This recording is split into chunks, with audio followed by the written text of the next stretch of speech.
Hey everybody, I'm Jim Viebrock with Maintenance Minute and welcome back to the wood shop. Today we're going to make some blanket ladders, so let's get started.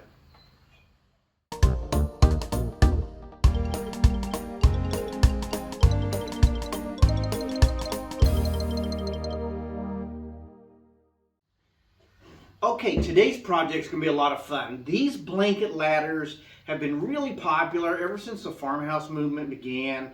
They're pretty easy to make. You don't need a lot of fancy tools to do it. Just some basic garage type tools. You can make these. I've literally made thousands of these. I made them for our flea market. I made them as fast as I could make them for our flea market. And I even had a distributor that I built these for, so you may have one of my ladders in your home right now if you've bought them out in a retail setting. They were patterned off of this ladder right here. This ladder has been in my family longer than I have been alive. It is probably close to 100 years old, and I thought it was really cool. So I patterned these blanket ladders off of this exact ladder right here. I keep it in the barn and it's one of my most prized possessions. I know that's weird, but it is. So what we need today to get started is some 2x4s. Very simply, these are, this particular batch I'm making out of regular 2x4s. When I made them previously, I used what I called a mobile homestead, which measures 1.5 inches wide, just like these, but only about 2.5 inches this way. You can buy them at your favorite lumberyard, big box retailer. They were out of them for this project, so I made these out of a regular 2x4. And like always, I squared the edge off of one side and then cut it down to size. Okay, now that I have my 2x4s cut down and ready to go, I need to mark them out. So you're going to have to do some math here and determine how many rungs you want in the length of your piece. So usually I work in multiples of 16 inches so that it's ease of math. But take the length of the 2x4 or the rails that you use, divide it by the number of rungs that you want, and there's your number. So this one's going to have some rungs pretty far apart. I normally do them 16 inches apart, again, just for the ease of math. So when you're building these, sometimes do 12 inches, sometimes you'll do 16. Most of the time when I build the ladders, they're this exact dimension. As you can tell, I've done modified versions of them. This one's narrow. I've done them wider. So it's all up to you as to how big or how wide you make your ladders. Now I made them in 4-foot tall ladders, 6-foot tall ladders, and 8-foot tall ladders. So the math was easy. So just calculate that out and go. I also go to my big box retailer and I buy these 1-inch dowel rods because they're the same size as what's on the ladder. And again, they come in 48-inch lengths, and I cut them down to just under 16 inches, and I'll demonstrate that for you here in just a second. Okay, let me show you how to maximize the use of this dowel rod. It's 48 inches long. We're using rungs that are 16 inches long, so we can get 3 of these rungs per dowel rod. Now, how we cut them is important. Okay, so what we got to do is we're going to take and pull our tape from the one end and make our mark at 16 inches like this. Okay, now how we cut this is important. The way I have this set up right now, if I cut on the left-hand side of this line like you would normally to keep this piece 16 inches, then when I get to the last piece, it's going to be short. So I don't want to do that. So in this case, I want all of my rungs or dowel rod pieces to be the same length. So what I'm going to do is make a conscious effort. I'm going to cut on the right-hand side of this line. That's going to make this slightly shorter than the 16 inches that I measured it to be. It's going to be about 15 7/8. I've got a relatively thick blade on here. Depending on the thickness of your blade is how that will vary. But the important part is that all of the rungs you cut are the exact same length. So when I cut this, I'm going to pull down and cut on the right-hand side of this line so that I have 3 equal-sized pieces. Okay, let's lay out our boards real quick. I keep them stacked up so that I can transfer my marks easily. What we're going to use is a 1-inch dowel rod. Again, I got these from my favorite big box retailer, and you will see that they're going to fit right in the middle of that really well. And we're going to use a mortising drill bit to make a hole right here that goes part of the way in. That'll fit this very tightly on both sides. And then we'll clinch it together with some glue clamps. It'll make a very strong ladder. As a matter of fact, to demonstrate my ladders, I would use them. I would actually climb them up. They're made identical to the professional ladder that I showed you earlier. So you can use them for ladders. I sell them and market them as home decor because I don't want to be responsible for somebody falling off of them. Anyway, pull your tape from the same end. I put an X on the end that I'm going to call the top.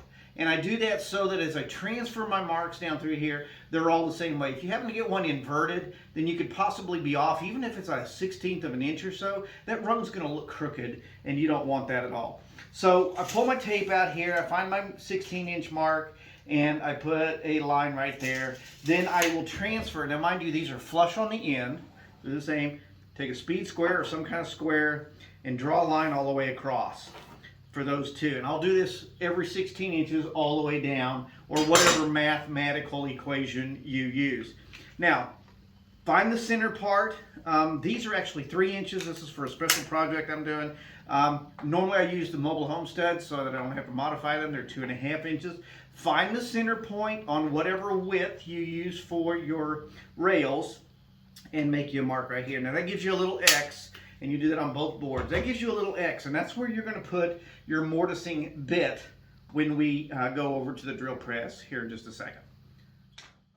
Okay, this is just a cheap drill press, a tabletop drill press. You can get these at your big box retailers or your discount tool place. I set this out simply because I want you to know that you don't have to have expensive tools to build these ladders. These are basic shop tools that most of you are going to have out in your garage, and so you can make these. Okay, so this is a mock-up of the side that we're going to do, and this is a mortise bit. So this is really cool. Not only does it make a perfect hole like all drill bits do, but the hole at the bottom is flat instead of coned or pointed like a regular drill bit would be. The benefit to that is that our dowel rod's going to seat up against that. When we cinch that down with the glue clamps, it'll bond down in there very, very well and make a very strong ladder. So to set that, you're simply going to use your depth gauge here. This is why you use a drill press. You can do this with a regular hand drill. Just put a piece of tape on the bit to let you know how deep you're going to go. But the nice thing about this is I can actually set this. There's a stop right here that allows me to set the depth. So that's what I've done, and I want it to just go down in here. This is a 1/2 inch here, and I just want that to sit down in there. And so that's what I've got my depth set at. So the nice thing about these mortise bits is they're very sharp when they come out of the package, and they'll stay sharp for a long time if you don't go through a nail or something. But they're very aggressive in the way they dig, and that's a little bit of work for this little drill press. So as I go down through here, you're going to see it throw some big shavings out, and it'll try to bind, and you just back it off and let it have a break and push it back down in there. But other than that, this is a really great way to do this, and a very efficient way of doing this as well. So let me drill one for you.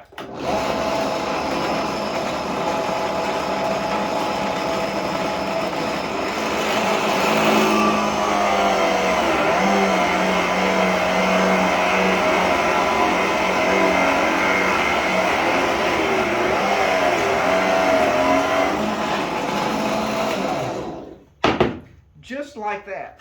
So it's nice and easy, and you can drill these holes really fast. And like I say, that dowel rod will go right in there, be nice and tight, and this is exactly how you want to do this. Okay, here's a tip that I think is very important. Earlier I mentioned I put an X on the end because I wanted to lay them all out from the same direction. I actually build these in pairs, so I will keep these two 2x4s together through the whole process. So these are the ones that I laid out together earlier with the speed square, and now that I've got my holes drilled in them, I've found my X's on the end so I know which ends are right. The line lines up going across here because I used the speed square, remember?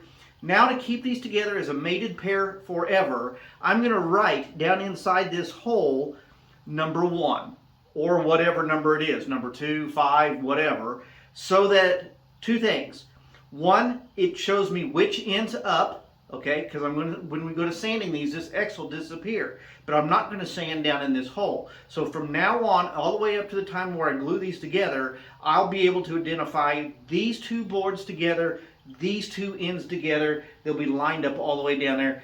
Otherwise, I run the risk of my rungs being crooked. Don't want to do that. This is very important. So put a number down inside that hole, and then you can keep them together as a pair. Okay, now I'm ready for the next part of this. I've taken my matched pair, my mated pair, and I know that because I got my numbers right here. Number 1, number 1. That tells me that this is the same end that I'm working from it all the time. My X's are still here even though they're getting ready to go away.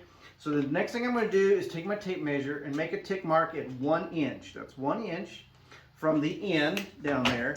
Take my speed square, make tick marks on all 4 of the ends like that. And then this will be a little awkward, but I'm going to take my speed square and make a tick mark, the bevel, going like this.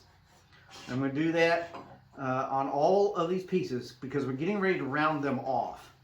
Okay, so we do that, and we do it this way. So we're just making some marks here to follow, to cut here in just a second. Okay, so now you can see I've beveled my ends on there, and I'm going to take them over to the compound miter saw or regular miter saw. I just need something to cut a 45-degree angle. You can do this with a skill saw if you're very careful, but I like the safety of my miter saw. So I'm going to go cut those off next. Okay, I'm over at my miter saw, and I've got the ends that we're going to cut here. We're going to do this on both ends, and you just simply line up your saw, and you're going to cut those off. The reason I'm doing this is because I want to make it easier to round them with the sander later. I don't have to sand all this material off. I can just cut it off.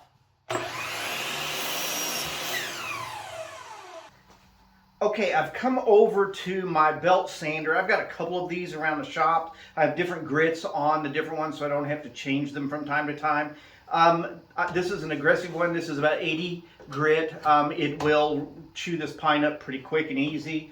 If you don't have one of these, then you can use a palm sander or any kind of sander. Just clamp it to your table, work it over good. I'm going to round this off smoothly, and this is why we put the number down in the hole, because the X we put on the end is about to go away. Okay, we're getting near the end of a long day for me, and that's okay because we're about ready to glue up our ladder. So what I've got laid out is I've got my bar clamps in place, I've got both my rails in place, I've got enough of my rungs in place, I have a square here, I have my glue here. Now, after sanding all this, remember our X's and stuff are gone. So I've looked inside the holes, there's my number 1, there's my number 1. So when I put this together, it ought to, and I make it square, it ought to all be good. So I'm going to simply start with the picket on this end, and I'm going to move all the way down. So what I'm going to do is lay these down, and I'm going to just squirt a healthy amount of glue down into each one of these in the bottom. Now what's going to happen is when I squeeze that together, it'll come up around the sides and squeeze out. So you want just enough to make that happen, but not enough that you got a runny mess coming out. And when this dries, this will hold amazingly well. Okay. Matter of fact, I think this time I'm going to help myself out. I'm going to put these down in there. They fit nice and tight, like they're supposed to. Okay. Now we're going to turn this over.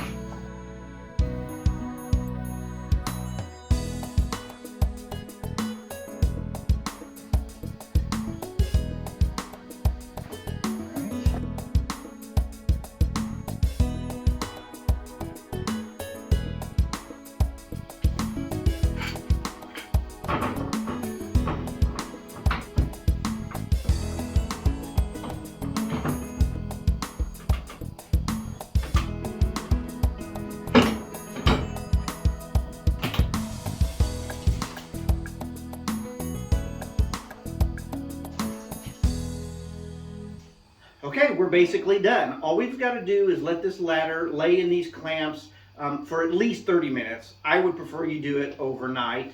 Let that glue really set. You want to wipe up any excess that you have coming out of the holes with a wet rag. Tomorrow, sand any places that you see that you missed.